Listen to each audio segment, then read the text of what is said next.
और संदीप दीक्षित के निशाने पर भी आम आदमी पार्टी की सरकार रही है। आम आदमी पार्टी के खरीद फरोख्त के आरोपों पर संदीप दीक्षित ने आम आदमी पार्टी को ही घेरा है। कहा कि किस विधायक को फोन आया है, ये सवाल उन्होंने पूछा। तार्किक ढंग से बोले कि तुम परेशान क्यों हो, ये उस आदमी को शोभा नहीं देता जो 10 साल सीएम रहा है। संदीप दीक्षित की तरफ से ये कहा गया है। आम आदमी पार्टी पर ही उन्होंने निशाना साध दिया है। सुनिए। इनके ऐसे रहस्य हैं जो रहस्य रह जाते हैं, कभी सबूत नहीं मिलता, इनका कभी कोई रहस्य सामने नहीं आता। और जो इनके रहस्य सामने आते हैं शराब का और चीज़ों का, उस पर ये फंस जाते हैं बहुत बुरी तरह। तो इनका रहस्य जो है बिल्कुल मजाक बन गया है। मैं दूसरी चीज़ ये भी कहूँगा, भाई कौन से विधायक को फ़ोन जा रहा है, अभी को पता है कौन विधायक होगा? टेक्निकली देखें तो भले तनख्वाह में वो लोग विधायक हों, अभी तो 1-2 दिन में असेंबली डिसॉल्व हो जाएगी, कल पता चलेगा कौन विधायक आया है। तो अगर किसी पार्टी को पैसा देना भी है, और मैं ये नहीं कह रहा हूँ कि बीजेपी नहीं देती, बिल्कुल देती है, हमारे विधायक भी खरीदेंगे और पार्टी में भी गड़बड़ किया उन्होंने, लेकिन वो किसको फोन करेंगे पता तो चले। फिर फोन करने की जरूरत है क्या? किस बात की चिंता है? अरे कुछ तो तर्क से बात करो यार। और इतने क्यों घबराए हो, ये नहीं मुझे समझ में आ रहा, घबराए क्यों इतने? वही तो मैं कह रहा हूँ, वो 16 कौन है, कौन सी कॉन्स्टिट्यूंसी में है, क्या वो जीत रहे हैं, क्या वो नहीं जीत रहे हैं, ये बिना कोई विधायक बने क्यों कॉल आएगा? मैं मान सकता हूँ कल 12-1 बजे की बात हो, इनके पता चल रहा हो कौन से विधायक जीत रहे हैं, कांटे का खेल हो, 12-10 5-7 सीटें ऊपर नीचे जा रही हो तो कोई फोन करे, ये तो संभव ही नहीं है। दूसरा ये शगुफा है, ये अंदर के फ्रस्ट्रेशन है, हताशा है, इस कारण से ये सब बयान देते। 15 करोड़ दे दिया, पहले कहा जहर है जमुना जी में, उसका कुछ नहीं मिला। ये शोभा नहीं देता एक ऐसे व्यक्ति को जो 10 साल सीएम रहा हो। तो थोड़ा मैं भी सोचने लगा, बात लूं इनकी फोन की, तो इन्होंने बोला कि आप समझा करो, आप मंत्री हो और सरकार नहीं आई तो हम आपको मंत्री बना दें। देखो सुनो, फिर उन्होंने मेरे को ये बोला, रिकॉर्डिंग तो देखो ऐसा है, व्हाट्सएप कॉल किया है कोई,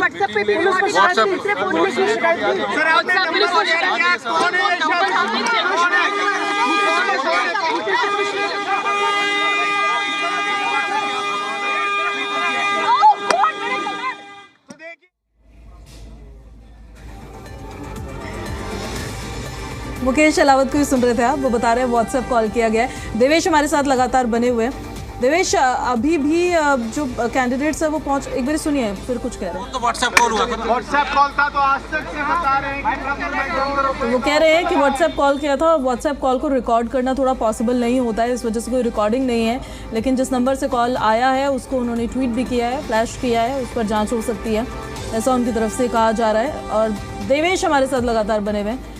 देवेश, अभी बैठक शुरू होने में तो वक्त है अभी, क्योंकि आते हुए प्रत्याशी नजर आ ही रहे हैं, लेकिन एक चीज़ ज़रा और बताइएगा, इलेक्शंस के बीच में इस तरह का आरोप दूसरी पार्टी पर लगाना, इस पर क्या इलेक्शन कमीशन स्वतः भी संज्ञान लेता है या फिर बीजेपी उनके पास जाएगी तो जाकर कुछ एक्शन उनकी तरफ से या नोटिस वोटिस जारी होगा?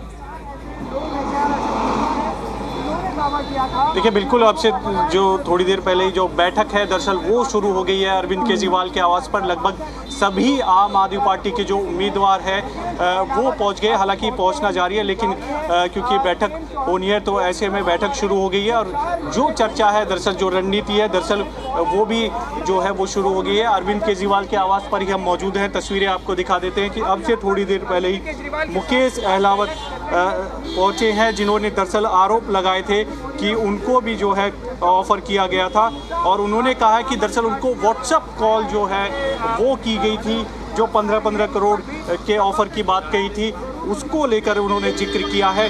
हालांकि रिकॉर्डिंग से जब रिलेटेड उनसे सवाल पूछा गया तो उन्होंने कहा कि दरअसल व्हाट्सएप कॉल थी, इस वजह से वो रिकॉर्ड नहीं कर पाए, क्योंकि कल ही आम आदमी पार्टी ने आरोप लगाए थे कि जो भी विधायक है उनको कह दिया गया है कि अगर कॉल आती है तो वो उसको रिकॉर्ड करे। तो ऐसे में मुकेश अहलावत ने भी सोशल मीडिया एक्स पर पोस्ट किया था और इसी तरह के दरअसल आरोप लगाए थे कि उनको भी जो है ऑफर मिला है। जी ठीक है देवेश, बने रहे आप हमारे साथ, लौटेंगे आपके पास।